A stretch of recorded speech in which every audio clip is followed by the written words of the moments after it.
حضرت عمر فاروق اللہ اکبر، حضرت عمر جیسا بندہ 24 لاکھ مربع میل کا حکمران، اور شاہ روم کو خط لکھ کے کہتا ہے میں منت نہیں کرتا، میں حکم دیتا ہوں۔ اتنا تگڑا بندہ جنگ قادسیہ کے لیے حضرت سعد بن ابی وقاص کو بھیجا، فتوح شام پڑھ کے دیکھے۔ حضرت عمر بڑے پریشان ہیں، اتنے دن ہو گئے کوئی رپورٹ ہی نہیں آئی۔ اب تو موبائل ہے نا، ایک ایک منٹ کی رپورٹ لیں آپ، بلکہ آپ ایک منٹ کی فوٹو لیں، آپ رپورٹ تو دور رہ گئی۔ حضرت عمر فاروق رضی اللہ تعالیٰ عنہ بڑے پریشان ہیں کہ قادسیہ میں حضرت سعد بن ابی وقاص کے ساتھ لوگ جہاد کرنے گئے، رپورٹ کوئی نہیں آئی۔ اتنے پریشان تھے کہ باہر نکل کے نا اس رستے پہ بیٹھ جاتے جو رستہ قادسیہ کی طرف سے آتا تھا۔ جو بھی آتا جاتا پوچھتے جنگ کے کیا حالات ہیں۔ ادھر جب اللہ نے فتح دے دی نا تو حضرت سعد بن ابی وقاص رضی اللہ تعالیٰ عنہ نے ایک قاصد کو خط دے کے بھیجا، کہنے لگے عمر کے پاس جاؤ، انہیں اطلاع دو کہ الحمدللہ اللہ نے اسلام کو فتح عطا کر دی۔ یہ حضرت عمر کو جا کے دینا، وہ بڑے پریشان ہو گئے۔ وہ جو اس زمانے میں اس طرح ہوتا تھا کہ کئی دور دور سے صحابہ جو دوسرے شہروں کے ملکوں کے رہنے والے ہوتے تھے وہ بھی آ کے شامل ہو جاتے تھے جہاد میں۔ کوئی ایک دفعہ مدینے آیا، کوئی 2 دفعہ آیا، پھر اپنے اپنے علاقوں میں بہت سارے لوگوں نے زیادہ دفعہ حضرت عمر کو دیکھا بھی نہیں تھا۔ وہ جو قاصد خط لے کے آیا تھا نا، اس نے ایک آدھ دفعہ دیکھا تھا، حضرت عمر بوڑھے ہو گئے، وہ پہچانتا نہیں تھا۔ ادھر سے وہ خط لے کے آ گیا، حضرت عمر مدینے سے باہر نکل کے اس روڈ پہ بیٹھے تھے جو قادسیہ سے آتا تھا۔ جب اس آدمی کو آتے دیکھا تو حضرت عمر اٹھ کے کھڑے ہو گئے، فرمانے لگے قادسیہ سے آ رہے ہو؟ وہ کیا کہتا ہے؟ پھٹے پرانے کپڑے، ٹوٹے ہوئے جوتے، سر پہ پرانی پگڑی، کہنے لگے غلام مدینے کے رہنے والے ہو؟ حضرت عمر کہنے لگے ہاں مدینے کا ہوں۔ کہا میں قادسیہ سے آیا ہوں، الحمدللہ اللہ نے اسلام کو فتح دے دی ہے، الحمدللہ کفر کی کمر ٹوٹ گئی ہے۔ اس نے یہ بات کر کے تو گھوڑے کو ایڑی لگائی، گھوڑا دوڑنے لگا مدینے کی، حضرت عمر بھی ساتھ ساتھ دوڑ رہے ہیں۔ فرمانے لگے اچھا بتاؤ خالد بن ولید کا کیا حال ہے؟ تھوڑا آگے جا کے فرمانے لگے اسامہ بن زید کیسے؟ وہ کہتے ہیں ٹھیک ہے۔ پھر اس نے اور گھوڑا، عمر ساتھ ساتھ دوڑ رہے ہیں، ساتھ ساتھ 24 لاکھ مربع میل کا حکمران، ایک جوتا پیر سے نکل گیا، عمر دوڑ رہے ہیں۔ آگے جا کے پوچھتے ہیں سعد بن ابی وقاص کا کیا حال ہے؟ کہ حضور وہ بھی ٹھیک ہے۔ کتنے لوگ میرے شہید ہو گئے مسلمانوں میں سے؟ کہنے لگا صحیح گنتی کا نہیں پتا، یہ لفظ ادا ہوتے ہوتے مدینے کی سرحد آ گئی۔ لوگوں نے عمر کو گھوڑے کے ساتھ دوڑتے دیکھا تو کہا امیر المومنین کیوں دوڑ رہے ہیں؟ وہ غلام چھلانگ لگا کے نیچے آیا، قدموں میں بیٹھ گیا، کہنے لگا حضور آپ نے بتایا ہی نہیں آپ امیر المومنین ہیں۔ آپ فرمانے لگے کیا بتاتا؟ میں تو اونٹ چلانے والے کا پتر ہوں، کیا بتاتا؟ وہ عمر ہوں جس نے اپنے گناہوں کا حساب دینا ہے، کیا بتاتا؟ جو سعد بن ابی وقاص کو جہاد پہ بھیج کے کچھ بزدلوں کی طرح گھر میں بیٹھا ہے، کیا بتاتا؟ کوئی حیثیت نہیں، کوئی طاقت۔ تو نے اچھا کیا، تو تو مجاہد تھا، مجھے ساتھ ساتھ دوڑایا، تو نے اچھا کیا۔ جتنے لوگ تھے چیخیں مار کے رونے لگے۔ حضرت فاروق اعظم سے کہنے لگے عمر جب تک تیرے جلوے رہیں گے اللہ کامیابیاں ہی عطا فرمائے گا، جب تک تیرا رنگ رہے گا اللہ تعالیٰ نوازتا ہی رہے گا۔ کچھ نہیں کبھی اپنا آپ ظاہر ہی نہیں کیا۔ بہت بڑے تھے، بہت بڑے تھے حضرت عمر، بڑے تھے۔ حضرت ابو رافع غلام تھے، قرآن پاک بڑا سونا پڑھتے تھے۔ حضرت عمر جب بھی انہیں ملتے کہتے ابو رافع تو عمر سے اچھا ہے، قرآن بڑا شاندار پڑھتا ہے۔ تو وہ کہتے حضور اگر میں قرآن صحیح پڑھتا ہوں تو آپ کو قرآن کی تشریح زیادہ صحیح آتی ہے، آپ بھی تو مجھ سے افضل ہیں۔ تو آپ فرماتے نہیں پھر بھی تو مجھ سے افضل ہے۔ کیوں؟ اس لیے کہ تو اپنے آقا کی نوکری بھی ٹھیک کرتا ہے اور رب کی عبادت بھی ٹھیک کرتا ہے، اور مجھے خالص صرف عبادت کرنی ہوتی ہے، وہ بھی ٹھیک نہیں کر پاتا۔ ساری زندگی اپنا محاسبہ، ساری زندگی اپنے گریبان میں دیکھا، ساری زندگی اپنے آپ کو پرکھا، اپنے آپ کو ٹٹولا۔ 62 سال عمر بیت گئی۔ حضرت حذیفہ بن یمان ایک صحابی تھے، میرے نبی کریم علیہ السلام نا ان سے راز کی باتیں کرتے تھے۔ ہر بندے کا ہاضمہ ٹھیک نہیں ہوتا، سب سے راز کی بات نہیں کرنی چاہیے۔ حضرت حذیفہ بن یمان کہتے ہیں حضور راز کی باتیں بتاتے ہیں۔ مدینہ منورہ میں جو منافقین تھے ان کی لسٹ بھی نبی پاک نے حضرت حذیفہ بن یمان کو دی تھی۔ جب کوئی مشکوک آدمی مر جاتا نا تو صحابہ کہتے ہیں ہم دیکھتے اگر حضرت حذیفہ نے جنازہ پڑھا ہے تو ہم بھی جنازہ پڑھ لیتے۔ نبی پاک نے بھی کچھ جنازے نہیں پڑھے، ترمذی میں ہے، فرمایا عثمان سے جو بغض رکھے اس کا جنازہ نہیں پڑھیں گے۔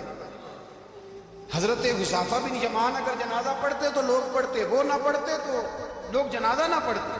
حضرت حذیفہ بن یمان کہتے ہیں جناب عمر فاروق کی خلافت کے آخری ایام تھے، کچھ دنوں کے بعد وہ شہید ہو گئے۔ فرماتے ہیں آدھی رات کا وقت تھا، میں گھر میں سویا تھا بڑا بے فکر، اچانک میرے دروازے پہ دستک ہوئی، میں گھبرا کے اٹھا، اتنی رات کو کون آیا؟ اتنے قربان جاؤں، دروازے پہ گیا تو امیر المومنین فاروق اعظم دروازے پہ۔ میں نے کہا عمر کوئی حکم تھا تو مجھے بلا لیتے۔ کہنے لگے میں نا امیر بن کے نہیں آیا، تیرا ویر بن کے آیا۔ امیر المومنین کی حیثیت سے سرکاری کام سے بلاتا تو وہاں بلاتا، مجھے ایک ذاتی کام پڑ گیا۔ کہتے میں نے عمر کو گھر کے اندر بلا کے چارپائی پہ بٹھایا، میں نے کہا حضور میں غریب آدمی، میں کیا آپ کے کام آ سکتا ہوں؟ تو کہتے ہیں انہوں نے نا مجھے ساتھ بٹھا لیا، پھر میرا ہاتھ پکڑ لیا، کہنے لگے تو عمر کو جانتا ہے؟ عمر جھوٹ نہیں بولتا۔ تو جانتا ہے؟ عمر وعدوں کا پکا ہے۔ کہا حضور جانتا ہوں۔ کہا میں اس وقت آیا ہوں جب دیکھ بھی کوئی نہیں رہا۔ حضرت حذیفہ بن یمان کہتے ہیں پریشان ہو گیا، حضور پہلیاں نہ بجھوائے، مہربانی کریں بتائیں کدھر آئے ہیں؟ حضرت عمر فاروق فرمانے لگے 62 سال کا ہو گیا ہوں، 63 میں چل رہا ہوں، داڑھی سفید ہو گئی ہے، پھل پک گیا، اٹھ فریدہ سوتے آپ، داڑھی آ گئی دور، اگا نیڑے آ گئے، پیچھا رہ گئی دور، اب نا اب قبر اشر کا معاملہ صاف نظر آنے لگا ہے۔ کہا حضور مجھ سے کیا چاہتے ہیں؟ حضرت عمر رو پڑے، کہنے لگے آج میں عشاء کے بعد نکلا ہوں تو نبی پاک کے صحابہ مجھے نیک کہہ رہے تھے، پھر میں نے بچوں کی ماں سے اور بچوں سے بھی پوچھا ہے، وہ بھی مجھ سے راضی ہیں، پر حذیفہ تیرے ساتھ نبی پاک راز کی باتیں کرتے تھے، سچ بتا کہیں عمر کا نام منافقوں میں شامل تو نہیں؟ سچ بتا ان منافقین میں تو شامل نہیں، کہیں اوپر سے تو نہیں سارا کچھ؟ حضرت حذیفہ بن یمان کہتے ہیں میں باپ کے مرنے پہ اتنا نہیں رویا جتنا عمر کے سوال پہ رویا۔ میں قدموں میں بیٹھ گیا، میں نے کہا نہیں عمر یہ تو میں نے نہیں سنا، لیکن یہ میں نے نبی پاک سے ضرور سنا ہے کہ میرے بعد اگر کوئی نبی ہوتا تو عمر ابن خطاب ہوتا۔ یہ میں نے اپنے کانوں سے سنا ہے کہ عمر جس گلی سے گزرے شیطان رستہ بدل جاتا۔ یہ میں نے اپنے کانوں سے سنا ہے کہ 950 سال حضرت جبریل جناب عمر کی شان بیان کرے تو پھر بھی بیان نہیں ہو سکتا۔ یہ میں نے ضرور سنا۔ دوستو ساری زندگی حضرت عمر نے اگر دوسروں کا محاسبہ کیا تو اپنا اور اپنے بچوں کا بھی کڑا خیال رکھا، اپنی ذات پر بڑی توجہ دی۔ جو لوگ اپنا بھول جاتے ہیں نا، ہمیں اپنی صحت کا بڑا خیال ہے لیکن اپنی روحانی زندگی کا کوئی خیال نہیں ہے۔ حضرت عمر فاروق رضی اللہ تعالیٰ عنہ باہر والوں کا بھی بڑا سخت حساب کرتے تھے۔ بڑا ایک گورنر صاحب نے لباس بڑا شاندار پہننا شروع کر دیا تھا تو حضرت عمر نے اتروا کے نا تو انہیں ٹاٹ کا لباس پہنا کے تو اونٹ چرانے کی ڈیوٹی دے دی۔ اتنا سخت احتساب کرتے تھے۔ کسائی کی دکان پر بھی 1-2 گھنٹے کھڑے ہوتے تھے۔ جو آدمی مسلسل 2 دن گوشت خریدتا تھا نا، فرماتے تھے اس کا ٹیکس بڑھا دو، لوگوں کو دال نہیں مل رہی اور یہ روز گوشت کھاتا ہے۔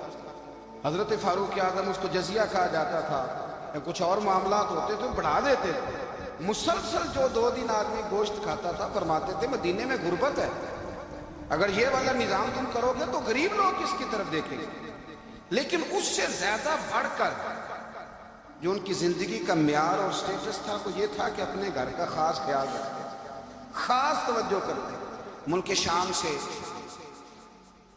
اور ایران سے کچھ لوگ آپ کی خدمت میں آئے تو وہاں سے کچھ کنیزیں بھی آئیں، ان کے بادشاہ کا پیغام لے کے۔ شاہ ایران کی کنیز کو ملکہ نے کہا کہ نا حضرت عمر کی زوجہ کو دیکھ کے آنا ذرا کس طرح کی۔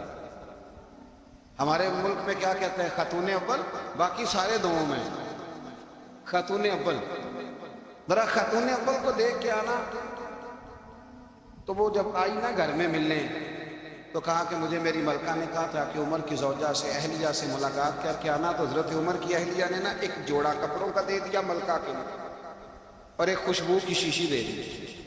اب جب وہ تحفے وہاں گئے تو اس ملکہ نے نا کچھ سونے کا سامان بھیجا، کچھ زیورات بھیجے، کچھ تحائف بھیجے۔ جب حضرت عمر کے گھر آئے نا، وہ خادم لے کے آیا، اس نے کہا جی آپ کی اہلیہ نے تحفے بھیجے تھے، تو جواب میں شاہ ایران کی بیوی نے، یہاں جس ملک کا وہ سفیر تھا، انہوں نے بھی یہ بھیجے۔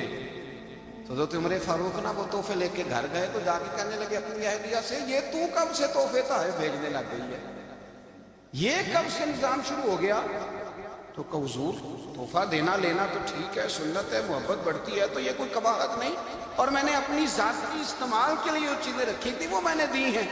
تو حضرت عمر فاروق رضی اللہ تعالیٰ عنہ فرمانے لگے ہم نے کسی ملک کے ساتھ اور اس کے بادشاہ کے ساتھ ذاتی تعلق نہیں بنانا، تعلق جو بھی بنے گا رسول اللہ کے دین کی برکت سے بنے گا، ذاتی رشتے نہیں ہم نے قائم کرنے۔ ذاتی آپ کے ملک کی جو ایئر لائن جس کا ہر سال خسارے کا ڈنڈورا پیٹا جاتا ہے نا، وہ ہمارے بادشاہ صاحب اور صدر صاحب اگر غیر ملکیوں کو گھوڑا کبھی بھیجنا ہو نا، گھوڑا، تو پورا ایک جہاز گھوڑا لے کے تحفے میں جاتا ہے، پورا جہاز غریب قوم کا یہ سرمایہ، اور قوم بڑی بادشاہ ہے، لائنوں میں لا کے ووٹ دیتی ہے۔ دو کام ہمیشہ لائن میں لا کے کرنے، ایک بل لائن میں لا کے جمع کرانا ہے اور ایک ووٹ لائن میں لا کے، تاکہ پھر پورے 5 سال لائن میں ہی لگے رہیں۔ مرضی سے آپ ووٹ دینا، پر جو بات درست ہے اس کو سنو۔ حضرت عمر فاروق رضی اللہ تعالیٰ عنہ نے اپنی اہلیہ سے پوچھا کتنے کا تھا وہ تیرا جوڑا اور خوشبو کی شیشی؟ جو نگر 3 دینار کی۔ فرمایا یہ 3 دینار تیرے، اور باقی جو تحفے آئے ہیں وہ تو خود کہہ، چونکہ اس نے تیرے نام بھیجے ہیں، تو کہہ کہ میں مال غنیمت میں دیتی ہوں، تو کہہ میں مسلمانوں کو کہہ۔ تو زوجہ ہنس پڑی، کہنے لگی میں نام بھی کہوں تو مجھے کہنا تو پڑے گا ہی، کہنا تو میں نے ہے ہی، کیونکہ سامنے عمر فاروق ہے، لہذا پر میں کہہ دیتی ہوں میں نے دیا خزانے کو۔ حضرت عمر نے جمع کرا لیا۔ یہ کیا بات ہے؟ میرے گھر والے جو مرضی کریں، ان کا معیار زندگی جس طرح کا مرضی ہو۔ اور حضرت عمر ایک جملہ کہا کرتے تھے، اللہ کرے کہ یہ باتیں اس دور حاضر میں ہماری سمجھ میں آئیں۔ حضرت عمر فاروق رضی اللہ تعالیٰ عنہ اپنے بچوں کو فرمایا کرتے تھے کہ بہت آدمی کو بھوک لگی ہو نا، اور پھر اس کی پسند کا کھانا پکا ہو، تو اتنے شوق سے وہ اس کھانے کو دیکھتا ہے نا، فرمایا اس طرح پوری قوم اپنے بادشاہوں کے خاندان کو دیکھتی ہے، اس تیزی کے ساتھ دیکھتے ہیں کہ ان کے گھر میں کیا ہو رہا ہے، ان کا معیار زندگی کیا ہے، ان کا سٹیٹس کیا ہے۔ آپ کے بچے دونوں کاروبار کے لیے مصر گئے، ایک بہت بڑا قافلہ گیا مدینے سے مصر تجارت کے لیے، تو یہ گئے تجارت کے لیے، تو حضرت عبداللہ ابن عمر، حضرت عبید اللہ ابن عمر، حضرت عمر کے دونوں بیٹے گئے۔ جناب عمر فاروق کے بچے جب وہاں پہنچے تو مصر کے گورنر نے نا لوگوں کو تعارف کرایا کہ یہ عمر فاروق کے بیٹے ہیں۔ ایک چھوٹی سی بات کر دوں، یہ چودھری کے بیٹے کو کون بتاتا ہے کہ تو چودھری کا بیٹا ہے؟ باہر والے بتاتے ہیں، گھر والے۔ اور سیٹھ صاحب کے بیٹے کو کون بتاتا ہے کہ تو سیٹھ صاحب کا بیٹا ہے؟ اور مالک کو کون بتاتا ہے کہ تو مالک کا بیٹا ہے اور یہ کرایہ دار ہے؟ یہ کون بتاتا ہے؟ یہ سوچ ہم دیتے ہیں بچوں کو، چودھری اور کمی کی سوچ، امیر اور غریب کی سوچ، مالک اور کرایہ دار کی سوچ، گھر کے مالک کی اور کام کرنے والے کی سوچ، یہ ہم دیتے ہیں۔ یاد رکھنا، یہ ہم دیتے ہیں، یہ ہمارا مزاج ہے، یہ باہر سے نہیں آتی۔ تو کوئی شہزادہ ہے، تو سیٹھ ہے، تو نواب ہے، یہ سوچ باہر سے نہیں آتی، یہ اماں سوچ دیتی ہے، اماں، یہ ابا سوچ دیتا ہے۔ اور پھر جب تباہی اترتی ہے تو اس کے ذمہ دار بھی باہر والے نہیں ہوتے، گھر والے ہوتے ہیں، گھر والے۔ ہمارے بچوں کی طبیعتوں پر زیادہ نقش باہر والوں کا نہیں ہوتا، گھر والوں کا ہوتا ہے، یاد رکھیے گا۔ حضرت عمر فاروق رضی اللہ، بچے ہیں، شہزادے ہیں، وہ کاروبار کرنے گئے اور وہاں بتایا گورنر صاحب نے کہ یہ فاروق اعظم کے بچے، امیر المومنین کے۔ لوگوں نے ان سے زیادہ مال خریدا، تجارت میں زیادہ نفع ہوا، ظاہر ہے کہ وہ آپ کے جو اللہ خیر کرے حکمران ہیں، ان کے کاروبار کتنے ملکوں میں ہیں، کس بنیاد پر ہے؟ وہ صرف اس بنیاد پر کہ وہ حکمران رہے، ان کے لیے آسان تھا بڑے لوگوں سے تعلقات بنانا۔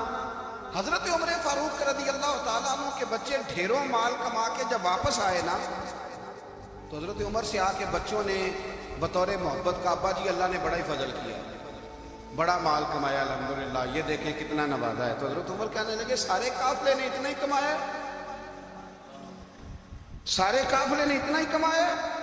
تو حضور نہیں، سارے قافلے نے اتنا نہیں کمایا، سب کو اتنا نہیں ملا۔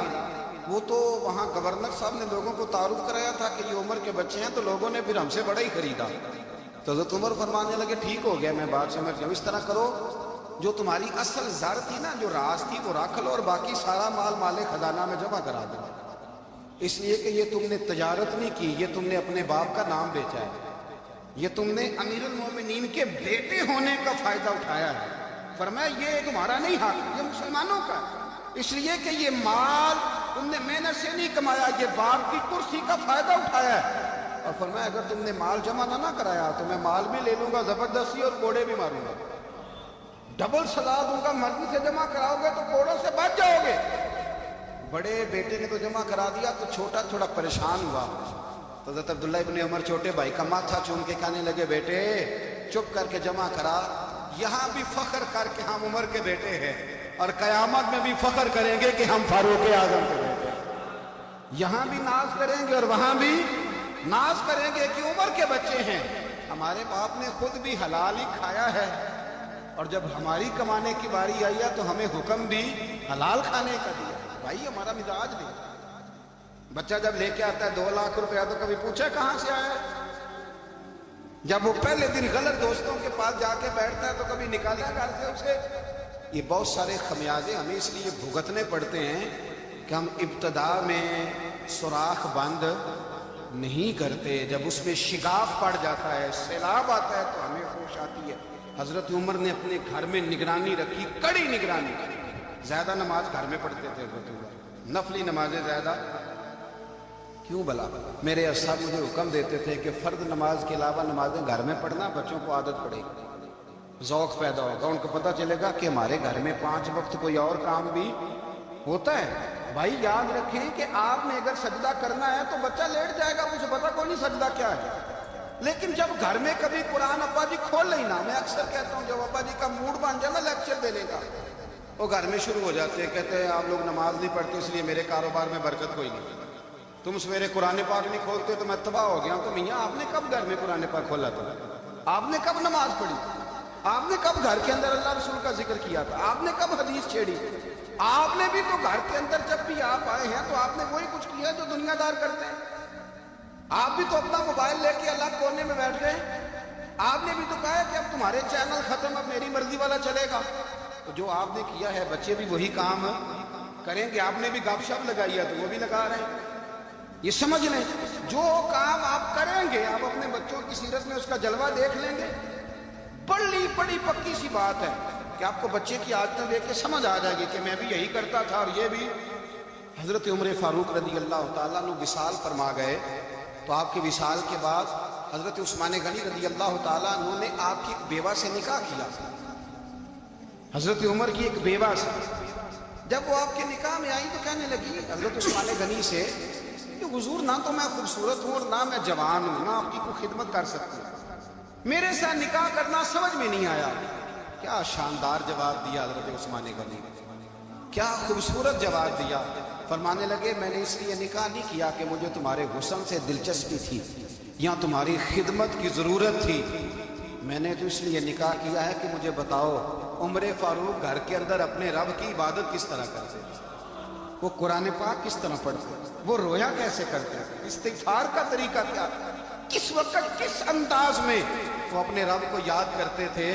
اس لیے کہ عمر کئی دفعہ گھر سے آتا تھا تو میں اس کے چہرے پر نور دیکھا کرتا تھا، میں روشنی دیکھتا تھا، ایک معیار دیکھتا تھا۔ نکاح اس لیے کیا ہے کہ مجھے عمر کی جو گھر کے اندر کی عبادت ہے اس سے آگاہ کرو، تاکہ عثمان غنی بھی چاہتے ہیں اس طرح کے عمل کرو جس طرح کے عمر فاروق کر کے گئے۔ بھائی جب تک ہم اپنے گھر میں وہ توجہ نہیں دیں گے، وہ مزاج دیکھیں نا، ہمارے گھروں میں جب نقشہ پاس ہوتا ہے تو ٹی وی لان بھی اس میں ہوتا ہے، ڈرائنگ روم بھی ہوتا ہے، نماز کی جگہ بھی ہوتی ہے نقشے میں۔ صحابہ جب گھر بناتے تھے تو ایک مسجد بیت کا نقشہ پاس کرتے تھے، ذہن میں رکھتے تھے کہ یہ کونا نماز کے لیے، وہاں جوتے لے کے کوئی نہیں جائے گا، وہاں نماز پڑھی جاتی تھی، عورتیں وہاں اعتکاف کرتی ہیں۔ ٹی وی لان تو آ گیا ہے اور گھر کے اندر ٹی وی رکھنے کے لیے تو ایک کمرہ الگ سے بنا دیا گیا ہے، اور اب جو نئے نقشے پاس ہو رہے ہیں اس کے اندر گھروں کے اندر جگہ بنائی گئی ہے جہاں کمپیوٹر رکھے جائیں، اور بچوں کے لیے وائرنگ ہوگی نیچے تاکہ انہیں کوئی مشکل درپیش نہ ہو۔ یہ ساری چیزیں ہم نے نہانے کے لیے گھروں کے اندر اتنے بڑے واش روم بنائے ہیں کہ لگتا یہ ہے کہ سوائے نہانے کے اور کام ہی نہیں کوئی گھر میں ہوگا، ہر چیز آ گئی۔ اور اللہ کرے کوئی تفسیر بھی ٹیبل پہ پڑی نظر آئے، کوئی حدیث کی کتاب بھی ٹیبل پہ پڑی نظر آئے۔ اللہ کرے کہ جس طرح ابا لطیفہ سن کے آتا ہے تو جب تک سنا نہ لے اسے ہضم نہیں ہوتا، اللہ کرے کہ وہ جمعے میں بیان سن کے جائے تو اس کا بھی دل کرے میں اپنے بچوں کو سناؤں. وہ نبی پاک کی کوئی حدیث کہیں سے سنے تو گھر جا کے سنائے. جب تک یہ معیار نہیں بنتا آپ کیسے توقع کرتے ہیں کہ گھر کے اندر اللہ کی رحمت نازل ہوگی؟ آپ یہ کیسے توقع کرتے ہیں کہ گھر کے اندر وہ معیار اور وہ مزاج بنے گا؟ حضرت عمر فاروق نے ذاتی زندگی پر جو توجہ دی، گھر والوں کے معیار پر جو توجہ دی حضرت عمر فاروق رضی اللہ تعالیٰ عنہ، وہ بھی بڑی دیدنی ہے. حضرت ابو موسیٰ اشعری کو نا آپ نے وزیر خزانہ بنایا تھا. تو حضرت ابو موسیٰ اشعری کہتے ہیں کہ حضرت عمر کو شیخ خزانے میں رہنے تو دیتے نہیں تھے. ایک دن میں صفائی کر رہا تھا اس کمرے کی جس میں خزانہ رہتا تھا. ہمارے تو ملک میں جو جاتا ہے وہ صفائی کر کے ہی جاتا ہے، اللہ خیر کرے. اور خیر معیار بدلتا ہے. جو پچھلی حکومت ہوتی ہے وہ قرضہ اٹھاتی ہے، وہ باہر سے جاتی ہے تو قرضہ لے کے آتی ہے، اور جو نہیں آتی ہے وہ کہتی ہے ہمیں پیکج مل گیا. وہ قرضہ نہیں اٹھاتی. ان کو کیا ملتا ہے؟ یعنی پچھلی نے قرضہ لیا تھا اور ہم نے، واہ جی واہ کیا خوبصورت انداز ہے. اس کا نام بدل کے نا انہوں نے قرضہ لیا تھا اور ہم نے، میں کہا بڑے شاندار سیانے بندے ہو گئے. حضرت سیدنا ابو موسیٰ اشعری کہتے ہیں کہ میں نے نا مال غنیمت کی صفائی کی تو 1 دینار مجھے نا کہیں پڑا ہوا مل گیا. تو فرماتے ہمیں اجازت ہوتی تھی کہ 1 آدھ دینار ہم اپنی مرضی سے کہیں خرچ کر سکتے تھے. اگر آپ ناراض نہ ہوں تو ہمارے ہاں جب چیئرمین صاحب ناظم صاحب ٹھیکے دیتے ہیں تو ٹھیکیدار ان کا چھوٹا بھائی ہوتا ہے یا چچا کا بیٹا ہوتا ہے یا خالہ کا بیٹا ہوتا ہے. وہ خود ناظم ہوتے ہیں اور ان کا چھوٹا بھائی ٹھیکیدار ہوتا ہے. یعنی وہ نا سارا کچھ گھر کے اندر ہی رہتا ہے. گھر کے اندر ایک پیسہ دیتا ہے دوسرا واپس اس کو واپس کر دیتا ہے گھر کے اندر ہی. اب تو خیر ہمارے لوگ سمجھدار ہو گئے. ایک بندہ ایک سیاسی جماعت میں ہوتا ہے، دوسرا دوسری میں، اور تیسرا جس کی بھی حکومت آئی حکومت تو ہماری رہے گی. ایک بندہ تو ہے نا اس جماعت. یہ اچھا لوگوں نے ایک طریقہ نکالا ہے. تو حضرت عمر کے بیٹا گزر رہا تھا تو حضرت ابو موسیٰ اشعری کہتے ہیں میں نے صفائی کی تو 1 دینار نکلا. تو میں نے وہ 1 دینار نا حضرت عمر کے بیٹے کو دے دیا. میں نے کہا لو بیٹا اپنے چچا کی طرف سے تحفہ. تو گھر جا کے انہوں نے حضرت عمر کو بتایا کہ چچا نے پیسے دیے. چھوٹے بچے تھے. حضرت عمر نے حضرت ابو موسیٰ اشعری کو بلا لیا اور بلا کے فرمانے لگے میں تو تمہیں اپنا دوست جانتا تھا، تو نے میری اولاد کو ہی دنیا دار بنانا شروع کر دیا. میرے بچوں کو ہی تم نے دنیا دار پیسوں پہ لگانا شروع کر دیا. میں تو تمہیں یار سمجھتا تھا. فرمایا تمہیں چاہیے تھا میرے بیٹے کو نصیحت کرتے کہ بیٹا پیسوں سے رب راضی نہیں ہوتا، اس کی رضا والے کام کیے جائیں تو رب راضی ہوتا. اور فرمایا تمہیں کوئی اور گھر نہیں ملا تھا تباہ کرنے کے لیے، میرا ہی گھر ملا تھا. اٹھاؤ اپنا دینار اور خبردار آج کے بعد میرے بچوں کے ساتھ یہ والی نیکی نہ کریں. اور ہمارا کیا سٹیٹس ہے؟ دوستی ہے ہی اس سے جو تحفے زیادہ دیں، جو بچوں کو خراب کرنے میں مدد زیادہ کریں اس کے ساتھ ذرا.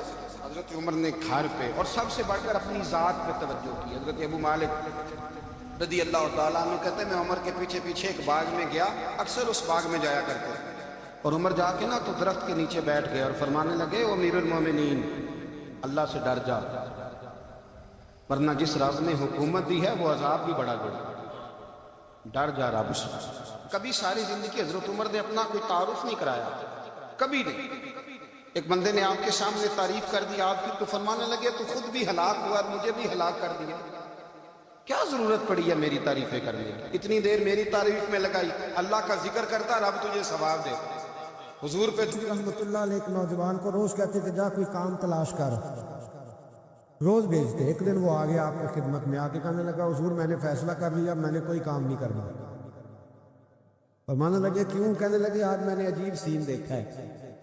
پر میں کیا دیکھ آئے ہو؟ کہنے لگا جی میں جنگل میں گیا ہوں تو میں نے دیکھا ہے ایک شیر نے شکار کیا ہے، آدھا اس نے کھا لیا ہے اور آدھا منہ میں پکڑ کے سفر شروع کر دیا. ایک پہاڑی پہ چڑھ گیا شیر، میں بھی ایک درخت پہ چڑھا دیکھ رہا تھا. حضرت جی جب وہ شیر پہاڑی پہ چڑھا ہے تو وہاں ایک لومڑی بیٹھی تھی جس کی ایک ٹانگ بھی کٹی ہوئی تھی اور دونوں آنکھوں سے نابینا بھی تھی. اس شیر نے وہ بچا ہوا شکار اس کے منہ میں ڈالا ہے. تو جو رب لومڑی کے لیے خوراک کا بندوبست کر سکتا ہے میرے لیے بھی کرے گا. لہذا میں نے اب کام نہیں کرنا. حضرت حسن بصری مسکرائے، فرمانے لگے کیا بات ہے تیری، تو نے کردار دو دیکھے، ایک شیر دیکھا ایک لومڑی دیکھی. فرمانے لگے بیوقوف تو نے لوبڑی بننے کا پروگرام بنایا، شیر بننے کا کیوں نہیں بنایا؟ تو لوبڑی بننے کا پروگرام بنایا کہ کوئی کما کے لائے گا تو میں کھاؤں گا، شیر بن، شکار کر، کھا بھی اور کھلا بھی، غریبوں کے پاس بھی لے کے جا، کھا بھی اور کیا بن، شیر بن، شیر کھا بھی اور کھلا بھی، محنت کر، جدوجہد کر۔ علامہ اقبال لندن میں تھے تو بیٹے نے خط لکھا کہ ابا جی ضرورت پڑ گئی ہے، مجبوری آ گئی ہے، کچھ پیسے کسی سے ادھار لے لوں، جب آپ واپس آئیں گے تو لوٹا دوں گا۔ تو اقبال نے اپنے بیٹے کو خط لکھا اور اس خط کے اندر ایک نظم لکھی، اور کیا انداز اختیار کیا، جاوید کے نام اس نظم کا نام رکھا۔ اقبال کہنے لگے دیار عشق میں اپنا مقام پیدا کر، ابے کے سہارے جینا اب چھوڑ دے، اب والد کو بیساکھی بنا کے آگے بڑھنا چھوڑ دے، دیار عشق میں اپنا مقام پیدا کر، نیا زمانہ نئے صبح و شام پیدا کر، خدا اگر دل فطرت شناس کرے عطا تجھ کو، سکوت لالا و گل سے کلام پیدا کر۔ اور میرا طریق امیری نہیں فقیری ہے، میرا طریق امیری نہیں فقیری ہے، خود ہی نہ بیچ غریبی میں نام پیدا کر، خود ہی نہ بیچ غریبی میں نام پیدا کر۔ پتہ تو تب ہے نا کہ جب تو غریب ہو پھر کچھ کر کے دکھائے، جب تو کمزور گھرانے سے اٹھے پھر تو کچھ کر کے دکھائے۔ ابے کا سجادہ نشین بننا آسان، ابے کی فیکٹری والی کرسی پہ بیٹھ جانا آسان، لیکن تو بتانا تیرے اندر بھی کوئی خوبی ہے بھائی کہ نہیں؟ بتا، آج تو کمزور لوگ ہوتے۔ میرا طریق امیری نہیں فقیری ہے، خود ہی نہ بیچ غریبی میں نام پیدا کر۔ دنیا میں کوئی پیشہ برا نہیں۔ حضرت داؤد لوہے کا کام کرتے تھے، لوہے کا کام حضرت داؤد کو کئے برا لوہار ہے، یہ حضرت داؤد کرتے تھے، خود نبی پاک علیہ السلام نے بیان فرمایا۔ حضرت نوح علیہ السلام لکڑی کا کام کرتے تھے، حضرت سیدنا آدم علیہ السلام کھیتی باڑی بھی کرتے تھے اور کپڑا بھی بنا کرتے تھے، اماں حوا گھر کے اندر کپڑا بنتی تھی۔ یہ پیشے برے ہیں؟ کچھ چیزوں سے دل سخت ہوتا ہے۔ جو لوگ دنیا داری کی اور فضول باتیں زیادہ کرتے ہیں ان کا دل سخت ہو جاتا ہے، جو ہنستے زیادہ ہیں ان کا بڑا سخت ہو جاتا ہے، اور صوفیاء کہتے ہیں جو کسی پہ ہنستے ہیں نا ان کا تو مردہ ہی ہو جاتا ہے، تو معاملہ ہی ختم ہو جاتا ہے۔ اور جو لوگ رزق حرام کی طرف بڑھتے ہیں ان کا دل بھی مردہ ہو جاتا ہے۔ اور اقبال کہتے ہیں جو مشینی زندگی گزارنے لگتے ہیں نا روحانی زندگی سے نکل جاتے ہیں۔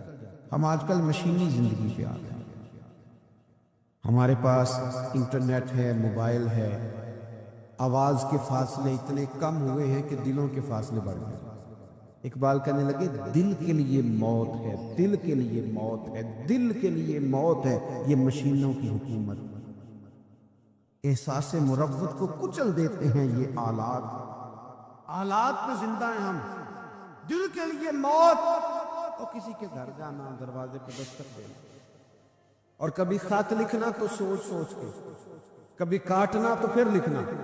لفظ یہ اس کے شایان شان نے یہ جملہ میں نے بدل دیا، لیکن اب بے باکانہ گفتگو ہے، تو مجھے وائس کر دے میں تجھے وائس کر دوں گا، حال ہی کوئی نہیں۔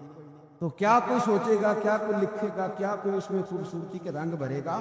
سخت ہو جاتے ہیں دل جب آپ مشینوں کی زندگی میں زندہ رہتے ہیں۔ دل نرم کیسے ہوتے ہیں؟ میرے نبی پاک نے فرمایا یتیم کے سر پہ ہاتھ پھیر، رب تیرا دل نرم کرے گا۔ اگر زنگ لگ جائے دل کو تو اللہ کا ذکر کر، قرآن پاک کی تلاوت کر، اللہ تیرے دل کو نرم کر دے گا۔ اور پھر فرمایا کہ اگر دل سخت ہو جائے تو موت کو یاد کر، تیرا دل نرم ہو جائے گا۔ اچھوں کی صحبت اختیار کریں تو دل نرم ہو جاتا ہے۔ قبروں کی زیارت کریں، جائیں کبھی اپنے شہر کے قبرستان میں، غور کریں کہ وہ چودھری صاحب بیٹھے، یہ علامہ صاحب بیٹھے، وہ فلاں بہت بڑے افسر لیتے، وہ دیکھو وہ میرا عزیز بیٹا۔